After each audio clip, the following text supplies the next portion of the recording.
Welcome, everybody. This is the Fall Line with Chaos and Company, and we have an incredible guest tonight. He's been preparing for months for this. That's why we haven't had him on. Matt Boyd is here with us, the assistant coach and development coach of the Alpine national team for PSIA-AASI.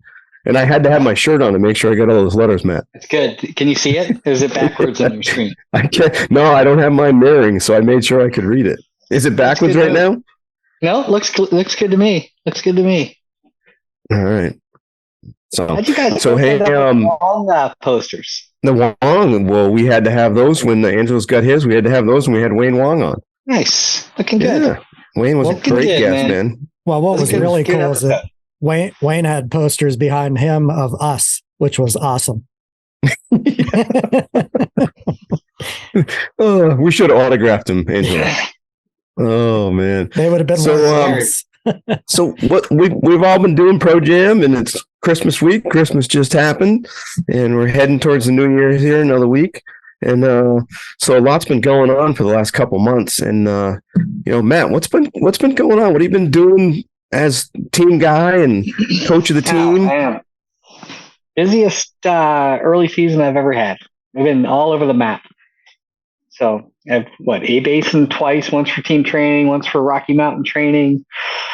Went up to Canada, skied with the Canadian team up in Lake Louise. That was stunning. Big Sky. Oh, some good snow in Big Sky. And then back here in the east, Mount Snow, Killington, living the dream.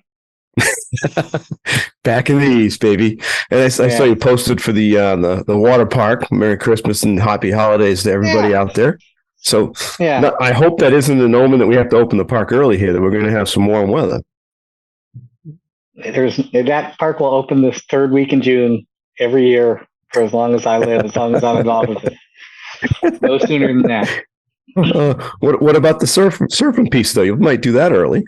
Yeah, that's easy, though. You fill that thing up with water and start chlorinating and fire it up. That's easy. So how come we've seen video? I believe I've seen video of you doing it. I don't know if I've seen video of Jeb on the board on the machine. Jeb's actually pretty darn good at it. Okay. Yeah, he's very good at it. He's hiding it, though. When you fall, stuff comes off. So if you don't dare let somebody have the video going when you're up there, because you don't get the opportunity to edit that. Yeah. So, all right. So before we get into the podcast, we gotta find out. So, Angelo, what was the best thing you got for Christmas? Was it the hat you had on earlier? No, getting to hang out with Amanda. All right, there you go. Cool. You might as well not even ask me, because you know my answer automatically has to do with this. Oh God! Actually, I'll tell you what. My daughter Lucy just had a birthday, but she graduated from Appalachian State in North Carolina, so that was the best thing. Oh, cool! Yeah, cool. Grown up job. She's like an adult. It's crazy. Nice. Well, math girls are getting like that. One's getting ready to graduate from college, I believe, and one's going to be going in the fall. Matt's going to be taking some many trips to Miami. Oh man, put me on that airplane, baby. Yeah. There's a $59 round trip Spirit flight from Manchester. That's sweet. There you go, man. All right, and so, hey, let's get into the podcast here and chat with Matt. We brought Matt on to chat about some teaching stuff tonight and kind of what's going on out there. And obviously, with PSIA-AASI, we have a lot going on with our learning connection model, new national standards, our new assessments in terms of how we're using the learning connection model with that and how we're assessing that. And I was just wondering, Matt, if you could describe in your words, where you've been involved in this from the beginning. I mean, since 2008, you've been on the team. So you were there when this thought process was started, how it was developed. If you were explaining this to some new folks that haven't taught before, coming on board some resort, or some folks getting ready for a level one, what would be your first things of saying what the learning connection model is? Well, I mean, let's face it. When you're out there, we rely on 3 skills, no different than the old skills concept for skiing. Our teaching skills, our people skills, and our technical skills. And the more honed we are in those 3 areas, the better opportunity, the better chances of making a connection with that guest.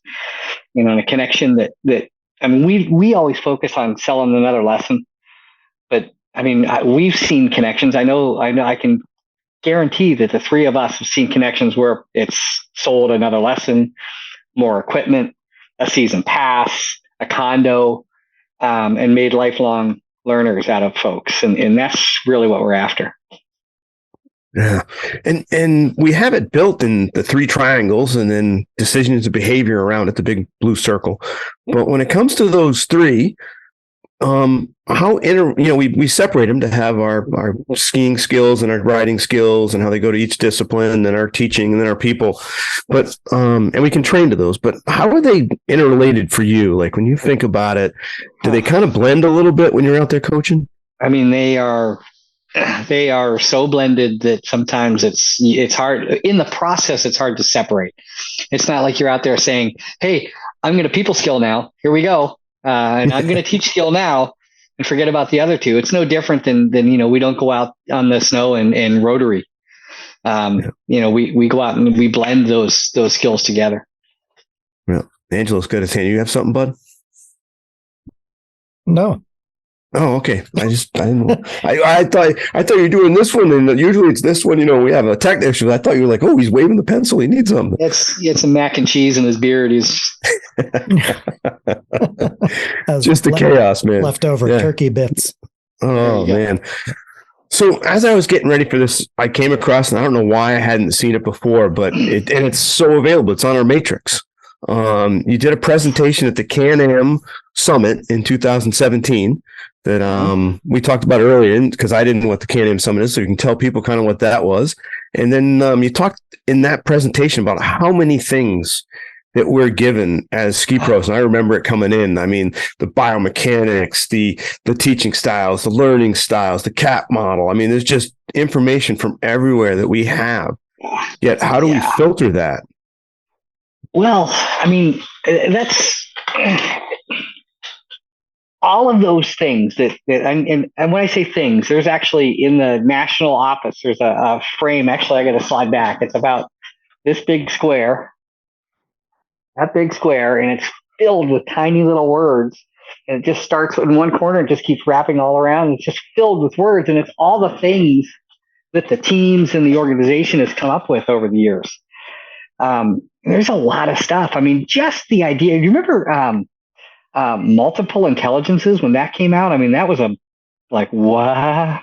Yeah. My brain frizzled a little bit with that one. But all of those things were really designed to help us be student-centered. And that's the idea, from all of that stuff, is to either help us be better skiers and riders or help us be more student-centered. And I think over the years, those things started to replace the idea of student-centered, and we started trying to do those things.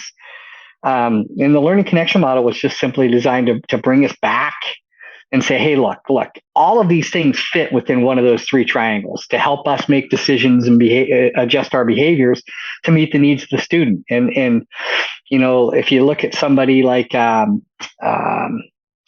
Robin Barnes, amazing educator on snow, teaching somebody like Robin the CAP model may only confuse her.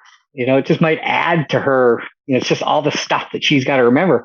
But somebody like Robin, who just makes amazing connections with people from newborn to the door of death, she doesn't necessarily need to have all that extra information to clog her brain path. Whereas the learning connection model, if we use it as a training model, we identify a weakness, and let's just say it's teaching skills. Then we can pull from one of those models, like the teaching learning model. Hey, here's a model that might help you develop these fundamentals as far as the teaching skill goes. That's the idea, is to use it as a growth model and use it as a lesson building model. Yeah.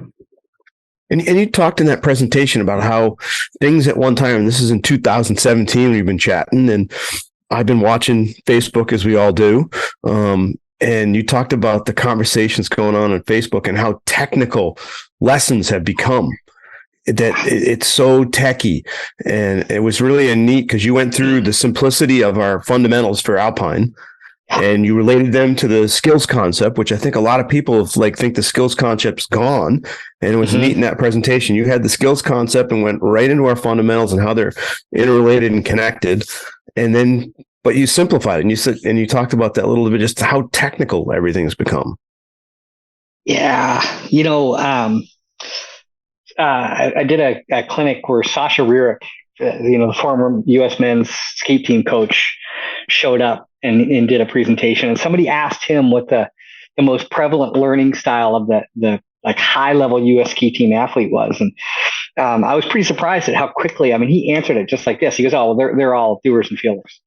Yeah, well, maybe a couple of them are visual learners, but for the most part, they're all doers and feelers. And then you compare that to us as ski instructors, and there's a lot of thinkers out there. We've gotten pretty cerebral in how we choose to learn. And I think that has a lot to do with how we, and when I say we, I'm talking about the three of us and our comrades out there, how we approach teaching. And we got really cerebral in our teaching.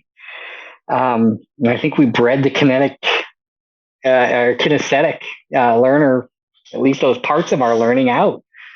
I think it's time we reverse that. Yeah.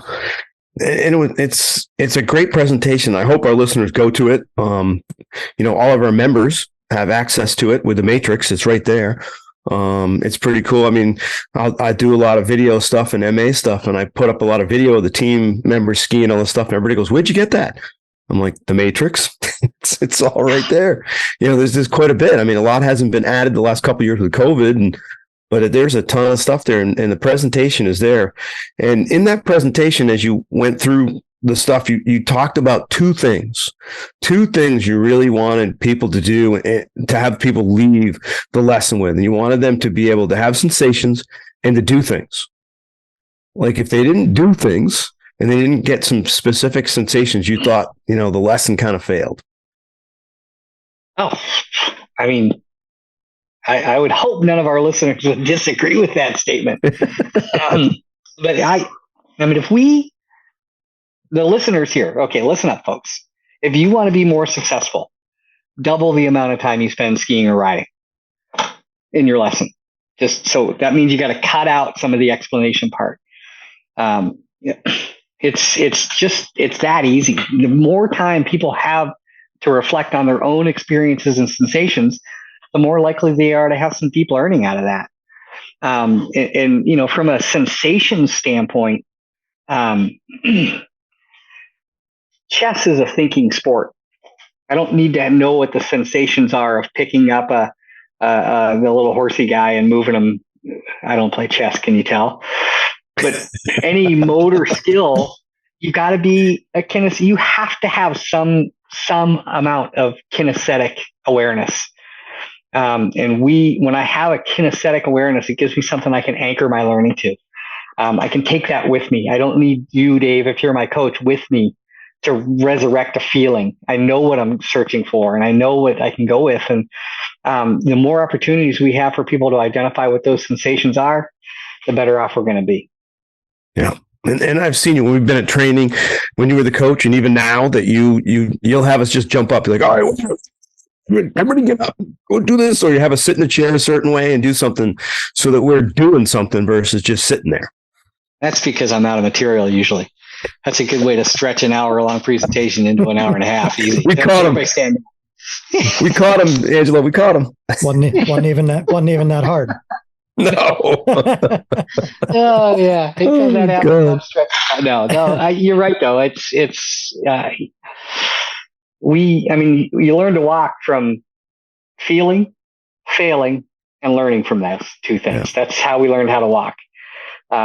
Your parents didn't teach you how to walk. They helped you learn how to walk. There's a big difference there. Yeah. Yeah, because there's a great video that you put in your presentation about that, learn how to ride a bike. And you talked about teaching your own kids going, God, what an idiot I was. I needed to see this before. And that was fun to watch you go doing just that, going, oh my God, I went through all that hardship. But now, I mean, when you look at a lot of stuff, all the kids are on the push bikes. Just what that video is kind of do. The guy didn't have a push bike for a kid, but he took the pedals off. Yeah. It was so cool. What was that thing? And yeah. But just a different way of thinking. And it was so wild watching him teach his kid. But you have some best practices that come out of that presentation. Do you remember some of those? No. Oh my God. Cue me up here, Dave. Cue me up here. Well, one of them was talking about, creating experiences where students become aware of their performance based on sensations, which I thought was cool because I'm wondering, I'm trying to think back to 2017. We hadn't fully formed all of our teaching and people. So, I mean, it might have been there at that point, but I think it was coming around to really reflect on experiences. Yeah. We hear it all the time. Well, how'd that feel? How'd what feel? In fact, we saw this in an exam last year where somebody said, how'd that feel? And somebody said, it made me feel nervous. Yeah. Right. So now all of a sudden, I mean, emotions are feelings. So if we aren't very good at directing them towards what we want them to feel, like pay attention to what you feel in this part of your boot or in this part of your foot or within this muscle. Just when we can provide them what to look for and what to feel for, then it helps them become more aware. Yeah. So, and I mean, you hit all of them already. Like, I mean, it was help students learn from what they feel, kinesthetics. Yes. And it was allow them to be part of the learning environment. Just what you were saying there, make them be part of it, let them do it, and teach more with movement and less with information. I mean, you didn't have to list them, but just chatting right there, listening to you was like, boom, boom, boom, you hit them. That allow them to be a part of the learning environment. If there's, okay, ski or ride twice as much, double the time you spend. And then when we talk about student-centered and allowing people to be a part of the learning environment, we're really good at that. I mean, the United States brought student-centered, well, what do they call it? Guest-centered teaching, because I think Vail had a trademark on it at the time, to interski, and I think it was 1971. That's 52 years ago. But when we talk about what guest-centered means, usually lives in those first two blocks in the teaching learning cycle. We talk about assess the student and then plan, determine goals and plan learning experiences. That's where we're student-centered. Like, okay, I've met this person. This is what they know already. This is what they can do on their skis.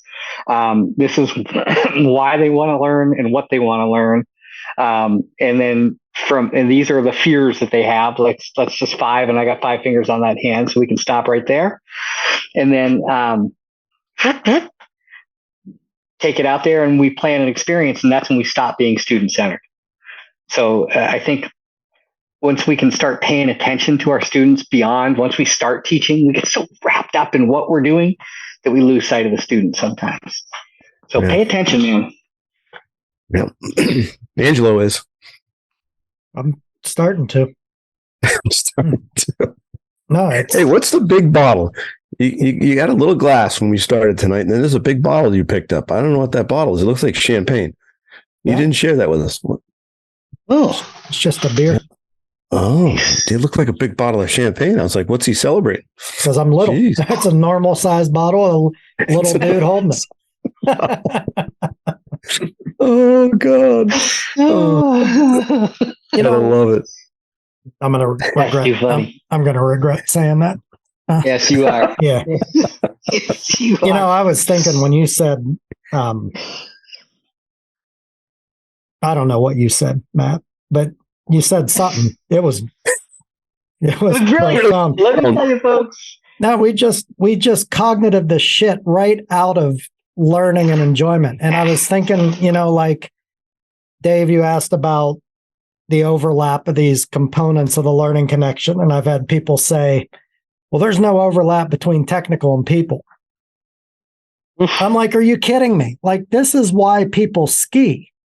This is why people snowboard. That overlap between the technical piece and the people piece is your style. That's what you do with the tool, and we've really done a good job of sort of phasing that out of American ski teaching. We got to bring that back in. People don't start these sports to stand on the hill and talk about them. Peter but I look at they come to learn to go, not to learn to slow. Right. But if you look at you look at the school system too, though, it's just part of a larger problem, because like all little kids draw, right? All little kids draw. They grab a crayon, they just scribble the shit out of a piece of paper, and they have a great time doing it. How many adults do you know? Like by the time you're an adult, you say, "Oh, I'm not creative." That doesn't disappear because you age. That disappears because the school system sucks the joy right out of it. They cut those programs. They criticize your art. You have to draw this picture, but you feel like drawing that picture, so you just lose interest. And I don't see what we've done on the ski hill, the negative things we've done, as any different from that. And nope. and it's what it amounts to is just piss poor teaching. We just don't have the we when I say we, like I'm talking about. You mean you, Dave? Dave, I'm talking about you, Dave. I'm just talking about you, like just educators generally. We suck the activity piece out of it to analyze. What is it? Paralysis through analysis. That's just that's what we've done. We've created this. We have. Yeah. Rob Sogard was at a bar one night. He's out working an event, and this girl came up, and she goes, "Oh yeah, you guys are the fun suckers." It's like, "What do you mean?" She goes, "Oh, you suck the fun out of everything." He's like, "Wow, maybe she's onto something here." But yeah, it's we definitely are very good at getting really cerebral, and okay, we're good at that now, so let's get good at something else. Yeah. So, well, I'm talking about those, we haven't given up balance, edging, rotary pressure. We haven't given up multiple intelligences. We haven't given up spider webbing. Remember that one? Oh man, yeah, that was huge. I mean, we haven't. These things don't go away, but it's one of the things that strikes me is like how rigidly people invest in a model, in a particular picture of something. I can't get my head wrapped around that. And we talk about those social media groups and how rigid that stuff gets. And it's like, oh man, when I was teaching, I taught ecology. I'd always have to get a global water cycle diagram out, but you never found one that really covered everything you wanted it to cover. So you get 2 or 3 or 4 of them out and say, look at all these. And look, this one's got this and this one's missing that. But if you put them all together, it's a great picture. But you never got pissed off at one or like, you know what I mean? You just accepted the fact that it's like, okay, we do a whole bunch of stuff and here's a whole bunch of ways you can think about it. But people are presently going to war on learning styles. No. Learning styles is a myth. Like, why would you get your heart rate up over something like learning styles is a myth? Can't we just be satisfied with the fact that it's a good way to think about how you might plan this lesson? Like, relax. If we just simply, if you look at it from a different perspective, if we just went out and made sure that we gave a really good description of what we're looking for and what we're trying to do, gave a really good demonstration of what we want it to look like, and then allowed them lots of time to play with it, we've covered those learning styles, and shouldn't we be doing that when we're teaching anyway? So there is a lot of talk out there about learning styles and it being a myth, but you still you have to do those 3 things. Yeah. And somewhere in there, somebody's going to learn something, I hope. And you don't have to get all mad about it. No. It's funny. It's like chum in the water on Facebook. Just kind of go out there and make any old statement you want about skiing, and just like Piranha the movie. Yeah. Balance is out there right now, man. That's the one they're going after now. Balance. It's like balance is a skill. No, it's not. Yes, it is. No, it is. Oh my God. It's like Okay. If you go back and look at that initial skills concept, balance was the result of the three skill areas. So I once again, balance is there. It's a result of blending those three skills well together. So what are you going to do? Whether it's pressuring the ski this way or this way, whether it's twisting the ski, whatever. Yeah. It does get frustrating over there. It's like, it's not this complicated. And that's where I wanted to be more like Wayne Wong right now, Just dude, he all time, ripping it up. Hey, man. Oh, you should have heard some of his stories of sunglasses, man. The sunglass story was great. It's no coincidence that Wayne Wong and Greg Hoffman have similar speaking mannerisms, because I heard that. Hey, man. So chill, right? Hey, man, that's my Greg. That's my Greg imitation and my Wayne imitation. Very good. When you get that, that's a 2-for-1 right there. Hey, there's a lesson. There's a lesson in that. Yeah. Oh. So you want them to go more, which we all do. I mean, we stand there at the assessments, the old exams, and I would say, if it's not the number one thing, it's close to the top of every examiner. Everybody comes off the hill and goes, I only went 10 feet. They had a whole run. Yeah. So when we look at the fundamentals and in the teaching, because teaching fundamentals, play, experimentation, and exploration, that's the one that I think that needs to be hit, to think about how you can explore and play with this one thing the whole run. Yeah. So you got to determine what you want them to feel,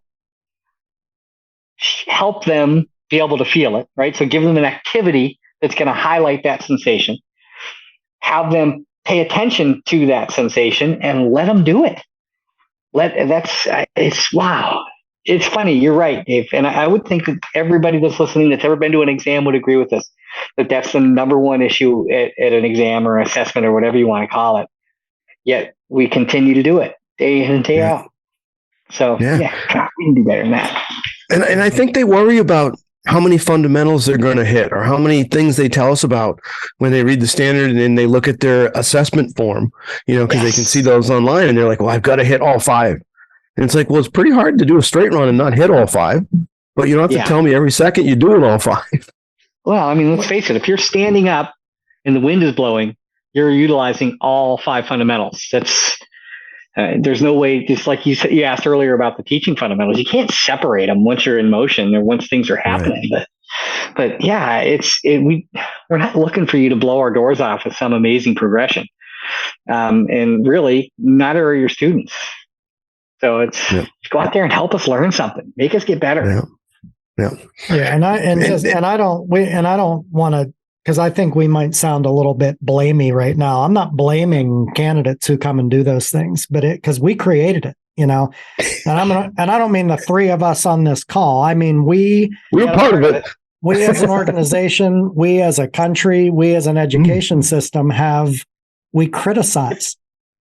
Historically, that's been our feedback model in education generally. We don't, when we grade exams in school, we don't mark the ones right. We mark them. We highlight the ones that were wrong. Yeah. Right. That trickles up through your life. You know what I mean?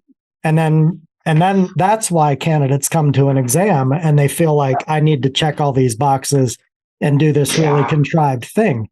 So it's there's blame everywhere, and blame is not even the right word. There's work to be done everywhere, right? And Matt, you talk about that in your program. It's a big part of that Can-Am presentation. That it's what's created through the education and the information. And you were like, all of us. How many of you were examiners out there you made them? And we've all given information. That's what we do. We're out there coaching folks and trying to give them information. And that's the piece I wanted to go into next, because it's like that information isn't bad. It's just how you use it. And I went through it, and I think I still do when I get bombarded. I mean, we go in the fall and we have to have a lot of training to get up to speed on new things coming out and how we're going to be similar across the country to have a consistency. But then so you got to start putting that stuff together, and it takes more than an hour or 2 on Zoom. But all that stuff we talked about even earlier with biomechanics and physics and ski design, all that stuff does come into play when you go to Big Sky. It's a little different, I guarantee, when you're going to Big Sky for National Academy than when you're at Mount Snow doing a level 1, how that equipment's used. So that variety of knowledge, is more about our situations. And that's what I wanted you to chat about, because I've known you and I just chatted over beers about, when we employ certain things. And just, I know Angelo's in here with all this teaching thought and theory, and you guys have so much more of that education background in education that, I think people miss that, all that stuff. How do you put it into the boxes of going, this is pretty important, but I might only use it here and I might only use that over there. Angelo, remember what you said earlier? Nope. You said something. I don't know what the hell you said. Was it? You see the Labrador Retriever head tilt there? Was it profound? Help me out with that statement one more time. Clarify that one more. I want to make sure I give you a good answer. Well, I know it was a lot, but I mean, when you think about, like, you have ski design. So we look at different ski design, or even the ski design in general. Yeah. You're going to apply the ski design in a certain way. Say you're on the same ski. You got your GS ski. I've seen you go in the bumps with your GS ski. Yeah. But you know what's on your feet and how you're going to apply that GS ski there versus what you're going to do coming down Superstar when it's firm. Yeah. So it's looking at, like, that more specific to a ski thing, to, all that knowledge about the ski. How do we use it in different situations? How can we make it situational? Same thing with, like, learning styles and adapting to the needs of the learner. We have different people coming to our lessons. How do we adapt to those different people? It's not that we do everything all the time of every little thing. So I was just looking at situational skiing, situational teaching, just kind of your guys' thoughts on that, how you put that information, there's so much of it, how we put it into the right situations. Oh, that make more sense? It does. I mean, I think, wow, I watched, there's a Facebook video with Phil Mickelson. Have you guys seen it? No. Where he talks about all the little things that he knows that most golfers don't. Like, oh yeah, sure, you hit your 9-iron 120 yards in the afternoon, but not in the morning. What if the ball's cold? The ball's cold, you're probably going to be 10 yards short. If there's a little bit of water in there, the ball's going to have a lot more spin. I watched a girl playing third base on my daughter's team with a left-handed batter, right? Left-handed batters usually pull it towards first base, but this girl skinned one off and it went to the third baseman. Ball hit and bounced funny. And her dad, who happens to be the UConn men's baseball coach, says, you got to know when there's a left-handed hitter and the ball's coming to you at third, that it's going to have a lot of spin on it. Something I never thought about. Yeah. But the thing about that was, this guy here, he is the UConn men's baseball coach standing there, and I'm just some softball dad. But he never really impressed me that he knew a lot about baseball or softball until that one situation, which he imparted some knowledge that most humans would never even consider.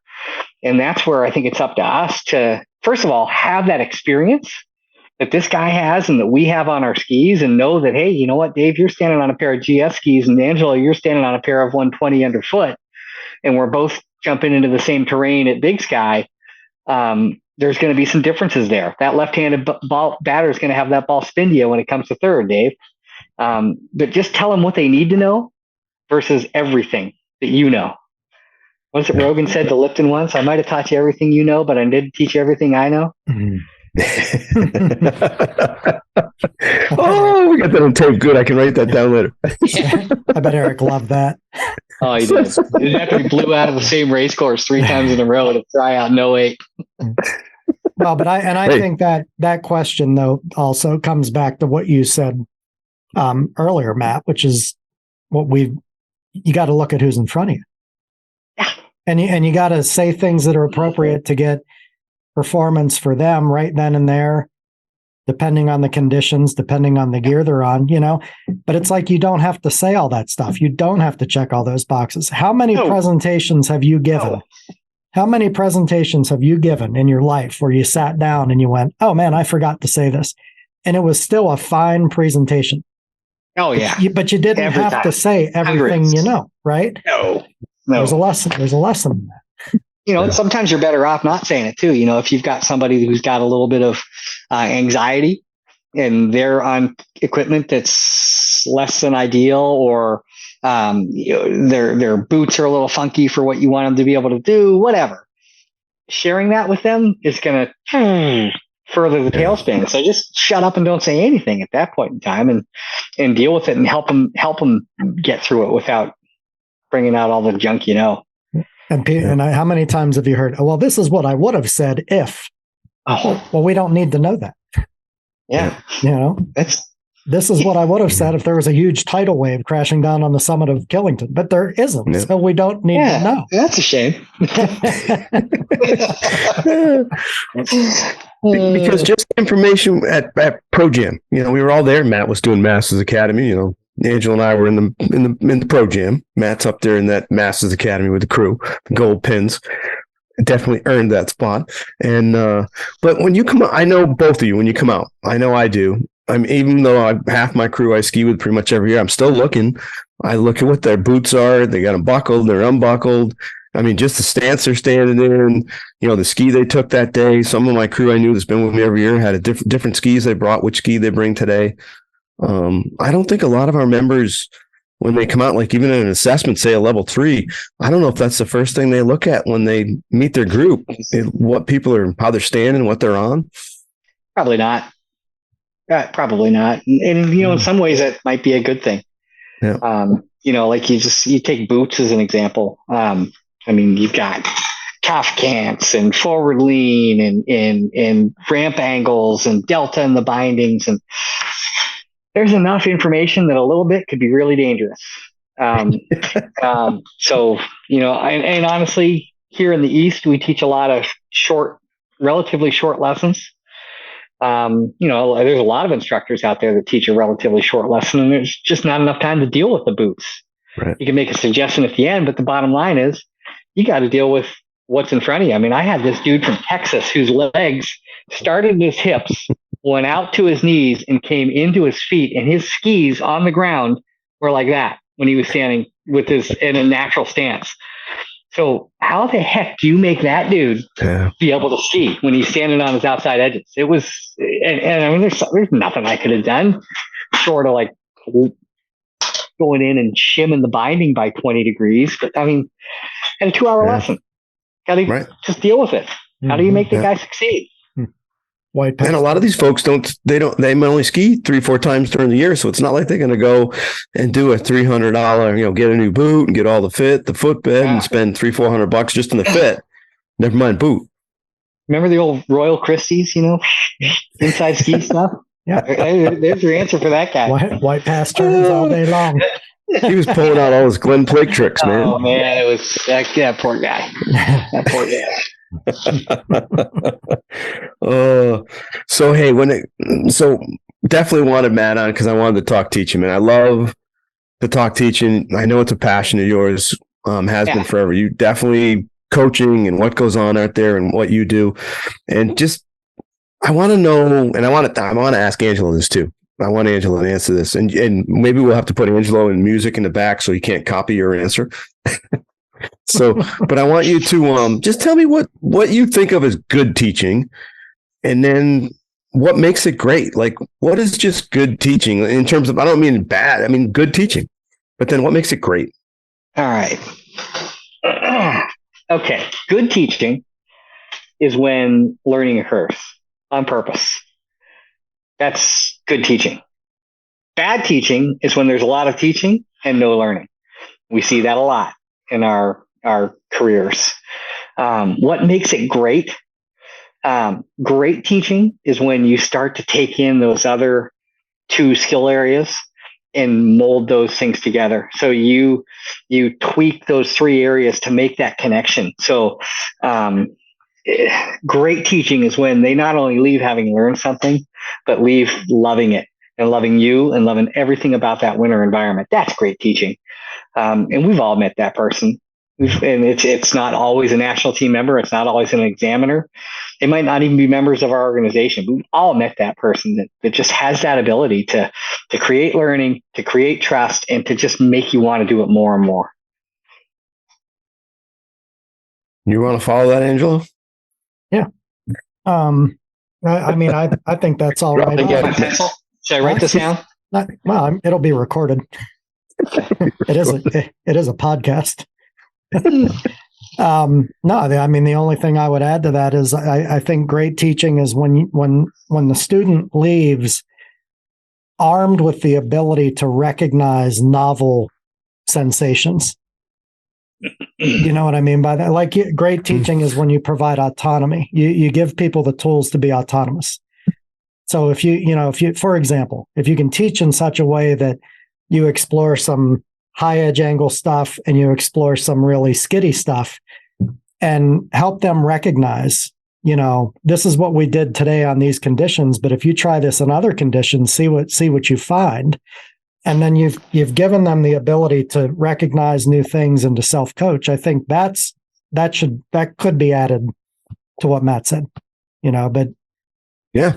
I mean, that's the thing. You gotta, great teachers remove themselves from the equation, and that doesn't mean somebody might not come back and check in for either, confirmation or to learn a new topic. But as far as that topic goes from that day, like, if you can get them to not need you anymore, that's great teaching. So what makes it fun for you guys? Because, I watch as I do, and, Brian Smith calls it heckling off the lift, and I'm watching what the other course conductors are doing. Because I do. I love watching. I was doing some stuff. I was doing some drifting, and trying to work on some speed control and getting people to drift at the top of the turn. It's like, my God, they want to just rail them, and then they wonder why they go so fast down Superstar. And here comes Jeb down. Jeb's drifting away, doing his little stuff. I'm like, damn, I got to be doing something right. So, we check in and watch what other people are doing and stuff. Well, Jeb, maybe Jeb was watching me. I don't know. But I watch you guys and it's fun. Like, Matt's out there having fun. I know Angelo's having fun. And I think most of our staff, I think all of our staff has fun, but there's different levels. When you guys are coaching, it's so much fun to watch, and I can see you guys having fun doing it. What is the piece for you? And this is like personal question. Like, for you, what makes it so much fun? Angelo, you want to go first on this one? That's a technique called buying time, Dave. That's it. Everybody stand up, bend over, touch your toes.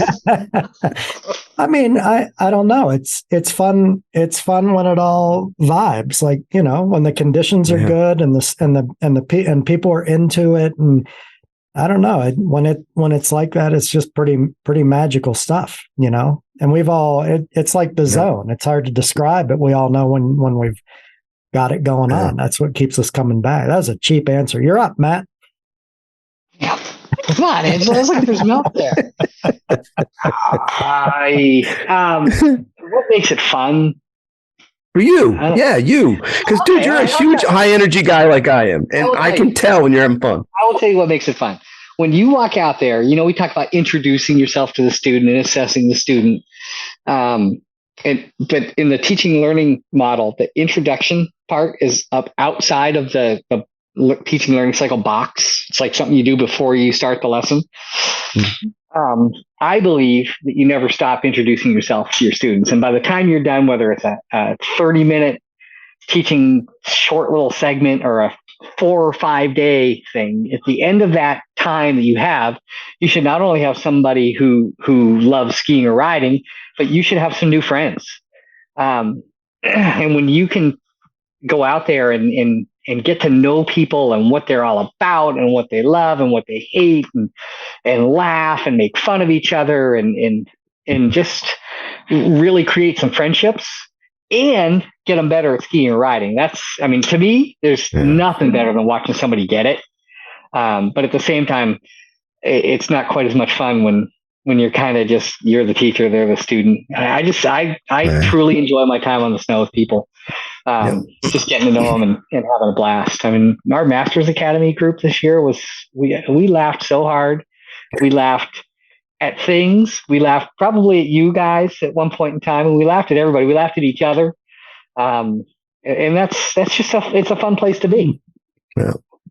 I don't think, I should say, I don't think a lot of our members know that ski with us. I think they get to know it, and maybe they don't really understand it, but they don't know how much we're pulling for them.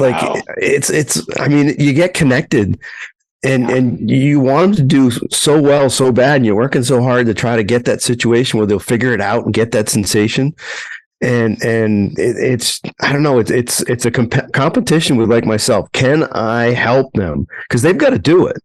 But how do you set it up? And you stand there, it's like, come on, do it. And because you want them to be able to do it so bad, because they work so hard at it. I mean, so many of these folks that are working 7 days a week all winter and teach on the weekends and the nights and these little hills, and it's so much fun for me to watch them achieve some of the success. They get so much more excited about a level 2 or a level 3 than they did their own. I mean, Tom Chase just got this huge award from NASA, and dude, he's out there working his ass off, going left and right on the snow. Yeah, it's funny. I got a text from Tom Chase while we were examiner training. He's accepting award from NASA. I mean, for building a spacesuit to go to Mars, crying out loud, or the next whatever the next spacesuit is. And yet he's sending me texts about how he's sad that he's not at examiner training. Yeah. Crazy. But I will say, Capron, that's why you're such a good coach. You're vested in not only their learning, but in them. And I would say that goes for Angelo as well. I watch how you guys operate, and that's why people love you. So I would love to ski with you. They get better and they have a great time doing it. What's fun when the experience is shared. That's when it's fun. Like you said a minute ago, Matt, like you don't like it when you're the teacher and they're the students.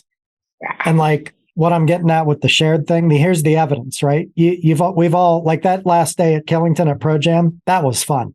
The snow was great. However, we've all had just as much fun on days like coming in when it's piss and rain.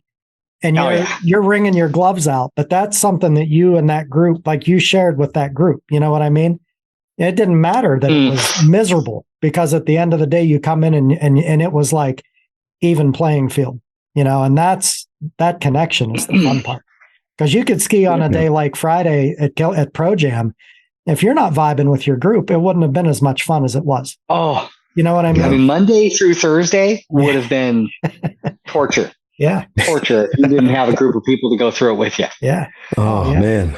Yeah. I mean, not to say that Killington is not a great place, but when it pours down inches of rain and then freezes, you're going to get what we got. And it's funny because when I coached the dev team, these are new people to the ed staff. And I used to tell them a lot, if you're not having fun, they're not having fun. Yeah. And if that means that you need to say, you know what, gang, I need motivation. Can we just go take a lap and just go out there and lap and have some fun and goof around? That's a good thing for you to do, is find a way for you to have fun while you're teaching. Otherwise, because I guarantee you, if you're not enjoying it, neither are they. Yeah. So here's the $1 million question. We'll see what Matt's opinion is. Do you have to be a great teacher to pass level 3 to get a gold pin, or do you just have to be good teaching at that level?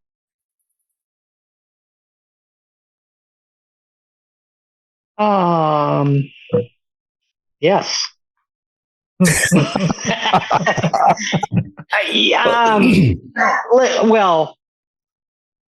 you need to be a good teacher to pass your level 3. You need to be a good teacher. If you had to be a great teacher, where's there to grow? I mean, what separates you from dev team to examiner? I mean, there's room for growth at all times. And like we always said when we were at Loon, we have no room for people who feel they've reached their fullest potential. So you need to be a good teacher. And great. I mean, those are arbitrary words, but good. What do you think? And I think if we go back and we rewound Angelo, he kind of defined it when he talked about, what it takes in terms of, you have to have learning to occur. And that didn't have to be a great teacher, just learning occur purposeful. It was one of the things, and that can happen at all 3 levels, even gold pin, and still be good teaching, but might not be that great. But go ahead, Ange. I jumped in front of you there. When I was a kid, I took karate, and I remember coming up through the ranks and like looking at the black belts in class and thinking, that was it. And then I remember someone told me along the line, they were like, when you get your black belt, that just means you've mastered the basics. And I was like, oh, that's a pretty perspective changing moment there, you know. And there's room for growth above that black belt. That's how I look at that gold pin. You know, there's room for growth above that. It's the first degree black belt. So yeah, you have to be really good at your snowboard or your skis. You have to be really good with people. You have to be really good at teaching them, but there's always room to be better. Absolutely. Take a guy like Mike Porter. I mean, he's been doing this since well before I was born. He's kind of hit the pinnacle of his career, and he's still getting better. Yeah. So yeah, you're never done. You're never done. Yeah.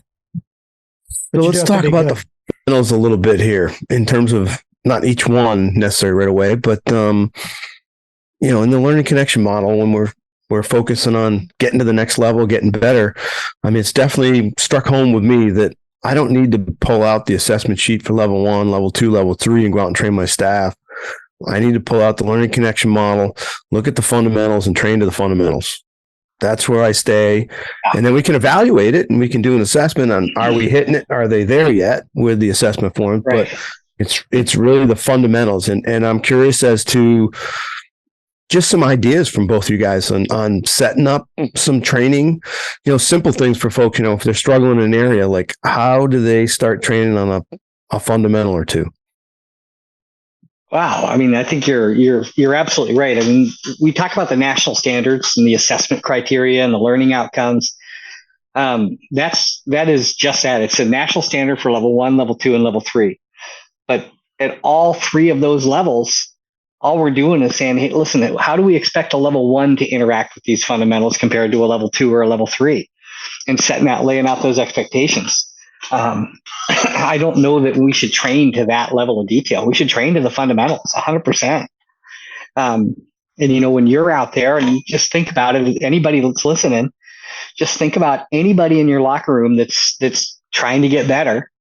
And if you look at those 3 triangles, of technical, teaching, and people skills, where's their biggest weakness? Where's there an imbalance in their skill set? And then you go through and you look at those fundamentals, and I guarantee you there's a fundamental that applies to their weakness that you could have them start focusing on. And just little things like let's just say as an example, that I am not good at adapting to the changing needs of the learner. That's my weakness. All right. Well, Matt, from now on, this is what I want you to do. I want you at the end of each lesson, you're just going to do a little journal, and I want you to talk to me about the adaptations that you made and why you made them in your lesson. Just write it down in a little notebook, so you can start paying attention. And then once you start paying attention to those things, then you're going to find ways to adapt and find needs to adapt. But there's lots of ways that we can train. But I think once we know what a weakness is, that's the key is finding that one weakness. Yeah. So how much also, the trainers are going to help. I mean, that's our jobs and my training staff and Angelo's training staff down at Seven Springs. But how much do you think, I've been trying, I know Angelo, we talk a lot and we have so many of the crew on here from the team and just some high level folks that have been on the team like Ellen Post Foster, and everything is so much about self-coaching and self-awareness. What are some of the, do you have some thoughts on how we can help people be more self-aware of where their weaknesses are and where their strengths are? I have a lot of thoughts about that. Go ahead, Angelo. Well, Matt can say, I think.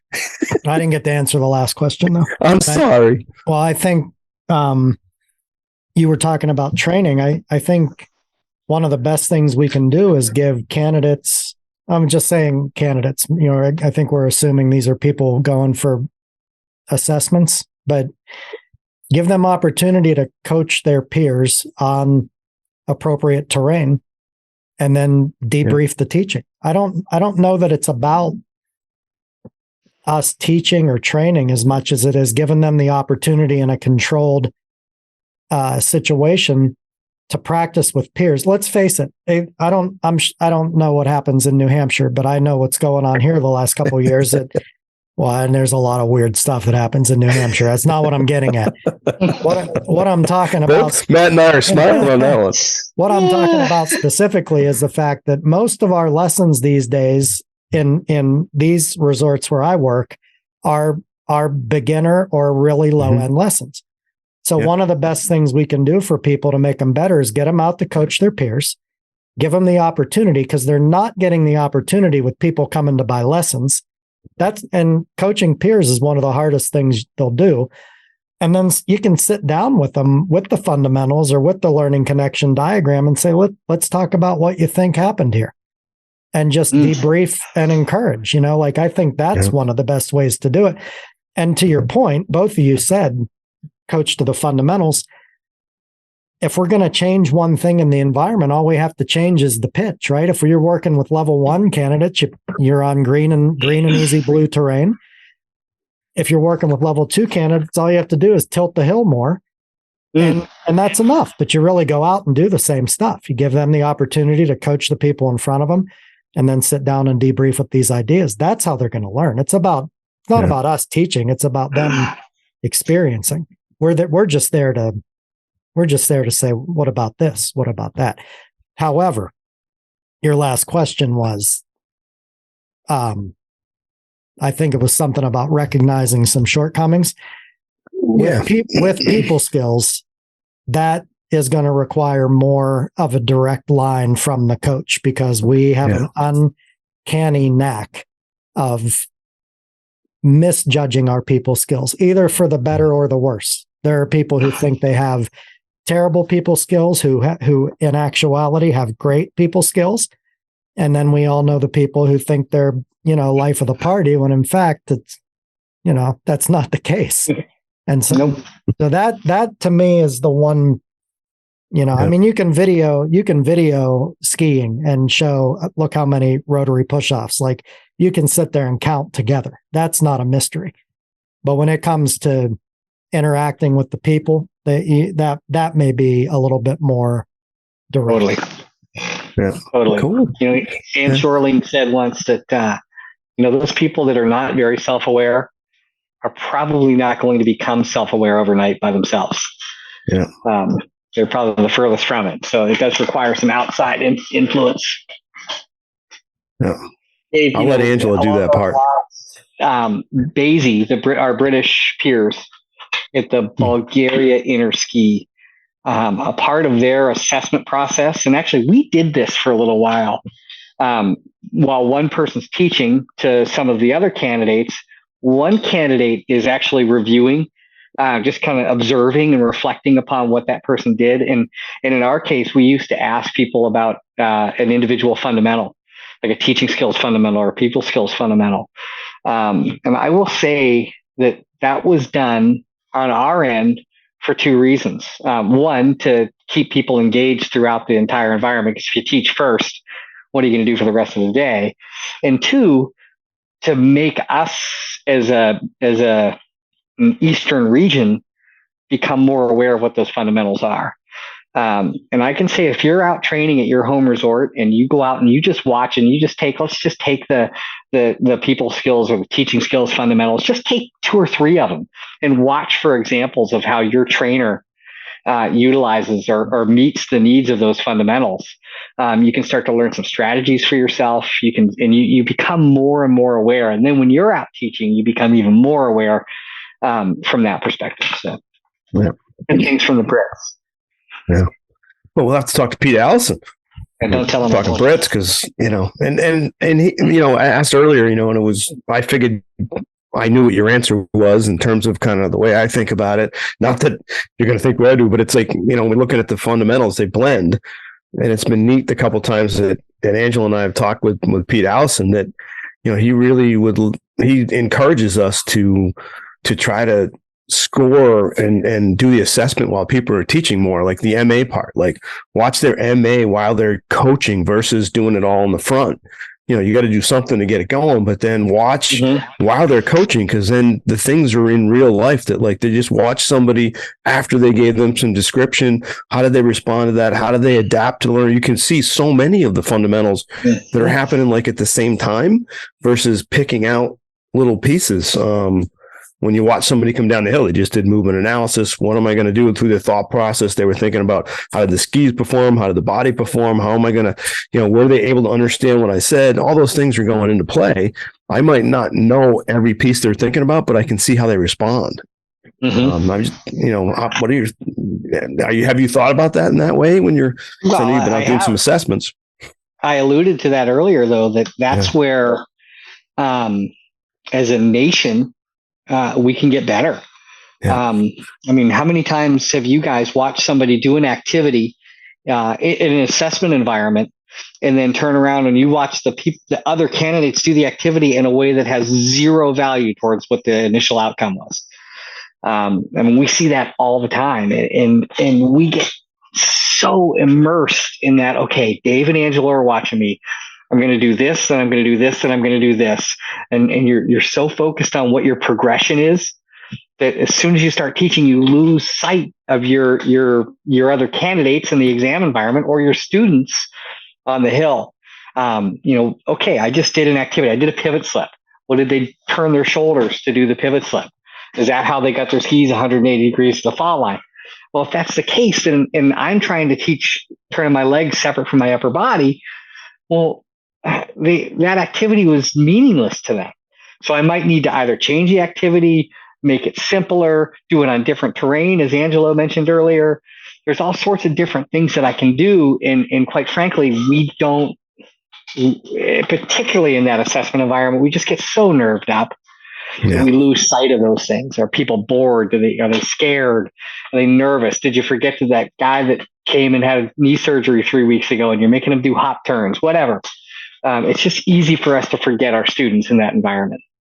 Yeah. Well, and I think, and I'll go back to the practicing. The more they coach their peers, the more likely they are to do well in the exam. Yeah. Right. If they can forget the examiners are there, that's the ideal situation, right? Mm-hmm. You have to know your stuff and you have to practice your stuff. And we tend to rush. Everyone, we tend to rush the credentials. We're so fired up about the pin and I did it. I mean, I was a early 20s year old dude, like full of piss and vinegar and beer and ego. And I wanted a new pin. Like I'm sitting here saying it like I didn't do that same exact thing, but now I'm old and, I'm knocking, as Matt said earlier, I'm closer to knocking on death's door than I am to, so I can sit here and say things like, don't rush so much, kid. But that's a piece of it too. We're very credential oriented. We totally are. And that gets in the way of learning. Yeah. It definitely gets in the way of patience. Yeah. Well, and particularly because, a lot of regions have become largely part-time instructors who are professionals in other careers and have to dedicate a good portion of their lives to their other career, their real job. And getting that gold pin it's a tough stretch. I mean, it's the highest level of certification our country offers for a ski instructor, and it means something. I'll tell you what, I learned what that means when you get the big sky. And you look up and you see the big sea and you're standing in the tram line and there's an instructor with the gold pin on his lapel who's got a private who wants to go in the big or anywhere out there for that matter. That is any open terrain at any ski area in the United States versus wheelchair at Wyndham. That seems pretty steep when that's where you're from. Yeah. But and it is actually pretty steep, but the consequences are much lower. So there's quite a bit of run out at the bottom of wheelchair. Yeah, there's quite a bit of just run on the Big C. Yeah, there's some run out up there, Big Sky off the tram, but it keeps running down. Rocks and all kinds of stuff. Mm-hmm. Yeah. This has been great, Matt, to chat with you. And Angelo, we should part. I do have one thing I want to put on just about the because it relates to Matt and his team, and hopefully the tryouts coming up here. And I got my shirt on, and we are still selling shirts as Eastern region. if you want a shirt, the PSA to support our Eastern team, that I think they're $20 each, and $10 goes straight to the Eastern team to help them out to get the crew out there to the national team tryout. If you want one, you want it shipped, you're gonna have to pay some shipping too. Come on, help the team out, pay the shipping. What's the shipping? $6. But get yourself a cool shirt. Kathy Brennan designed it, so please say it's awesome, because we don't want the CEO to be upset, because it's a pretty cool design. Angelo didn't do it, but Angelo would do something with Chaos and Company, maybe. Yeah, somebody's got to do something with Chaos and Company. Somebody, yeah. I like to say that before I got. But yeah, it's an easy thing. It's only a couple beers when you're at Killington or Mount Snow, and you think about $20 or $25 for a shirt. So it's a pretty easy throw out there to help out some folks. I bought 3 drinks at Pro Jam. It was $40. Yeah, I got about 2 of those shirts. You could have bought 2 shirts, man. 2 shirts. You could have had 2. It's easy to say that you're supporting the Eastern team, but the reality is, like the work that group puts forth to make themselves better for you as a member, is pretty tremendous. I mean, Dave, you've been there. Yep. There's a lot of work that goes into that, and it's a very expensive endeavor. And the folks that, at least that I know, that have been on that Eastern team are doing it. Yeah, I mean, great. It's great to get to the national team tryout, but it's also making our region so much better. So support it. Yeah. Support it for yourself, not just for them. Yeah, because I mean, if you look at a lot of us, like myself, that didn't make the team, like you and Matt and Brian and Troy and some before them have, that it's awesome, and the amount of stuff you bring back to us. But if we look at those that were on the Eastern team and went to those things, and the growth that we've had, and you look at the leaders and the coaches in the East and who have been before me, it definitely helps the whole region grow and get out there to do some better 100%. Stuff for our folks. So yeah, it's a big deal. So that's why I'd love to see some folks. That's why I have my shirt, and we'll be pumping them out there. Hopefully a lot of shirts went out at Pro Jam, but we still have some more. I think it's 500, Kathy, 500 or 600 Kathy wants to sell. So we'll try to get that to get, I think it's to get a whole 10 grand or something, or 5,000 to the team. But yeah, definitely want to have that happen. Yeah. What you got, Angelo? Anything fun from Matt? Like his 3 questions of like, what's his funniest sock gift for Christmas? What's your funniest sock gift for Christmas? I don't even know what that means. Good night, everybody. that's a wrap. It's been great. Yeah. No, but idiots. No. Well, Paul got socks with dollar signs on it because he loves money, man. I got socks with batteries in them. I'm a little keep my feet warm. Little disappointed that Matt's best Christmas gift wasn't getting on here without Jeb. Well, it's funny. I was just waiting for his stupid face to pop up the sidebar. For those of you who don't get the inside joke here, I'm yet to be on this show by myself. So I asked these guys, like, what do I have to do to get off there without a chaperone, for crying out loud? Hey, how do you know you weren't chaperoning him? Oh, yeah. I can't believe people say I look like that. Come on. Killing me. Oh, God. You know what I got for Christmas? Yeah. So my beautiful wife bought me a new mountain bike. Nice. Yes. Gotta love that. Gotta love that Gettysburg bike, man. Thank you, Jeff Stiff. Yeah. Jeez. Gettysburg bicycles. No. Can't wait. Yeah, you buy a $6,000 bike and you get a sweatshirt. Yeah, I did get some socks. Did you get socks? I haven't got socks yet. I got to be real. I got a water bottle, some socks, got a couple jerseys over the years. That dude, though, man, I went down there and he put my bikes when I went riding with him Halloween weekend, and he had the bikes up on the stand. He was pulling everything apart. He did a workover on those 2 bikes that were absolutely amazing. Lubed everything up, greased everything, fixed some stuff, took the stuff out of the shock because he's like, you got no travel. I had like 4 or 5 coins they put in there versus 1 or 2. And he's like, dude, let's get you some more travel, which I needed when I was riding with him. But yeah, it was awesome, man. Watching them work in the shop and do all the stuff is crazy. That's great. I just put oil in the chain and go. You know what? We are the worst nightmare. We tuned our skis, and we get mad when people don't tune their skis. I tune my skis every day at Pro Jam. Yeah. Every day. Yeah, my bike's out there covered in dust in the garage right now. Not my new one, my old one. Yeah. Jessica told me, it's like, dude, when's the last time you had the shock serviced? I don't know, when you shipped it to me.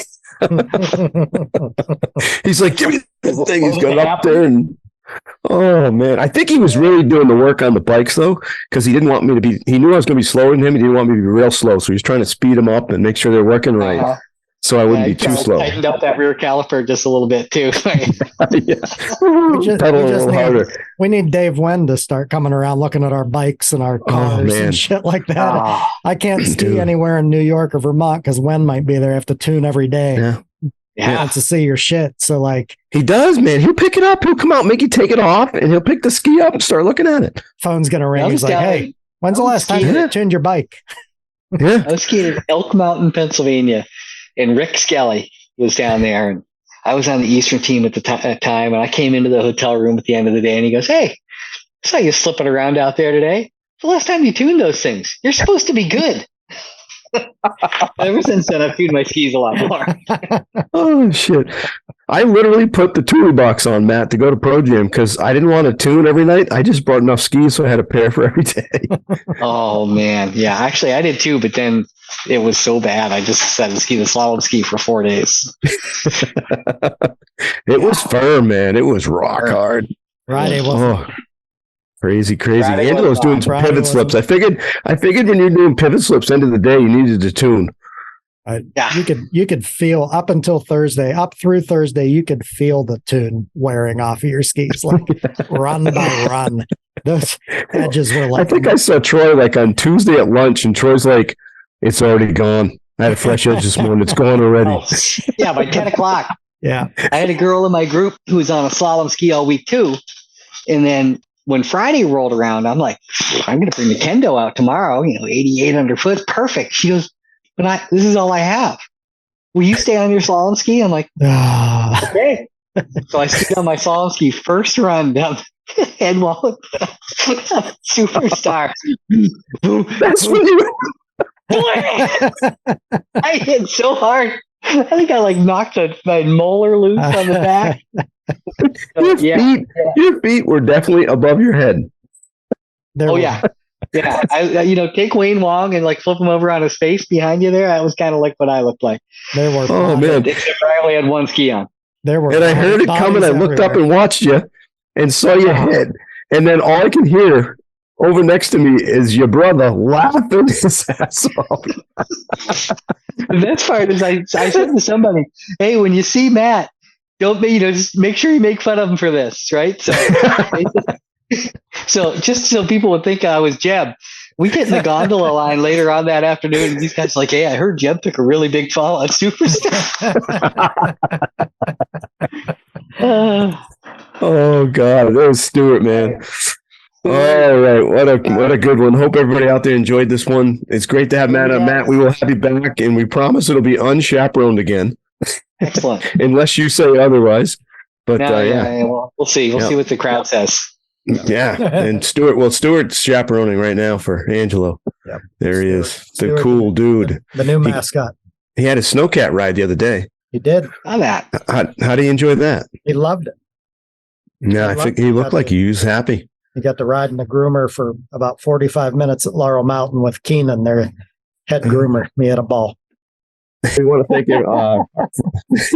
we want to thank our friends out there from Blizzard Technica for helping us out, keeping the podcast going. We also want to thank Nick's Boot Fitting over at Mount Snow, and definitely Miles Cotter Sparrow from Rollerblade for helping us out, keeping things going. We'll get some things going this summer.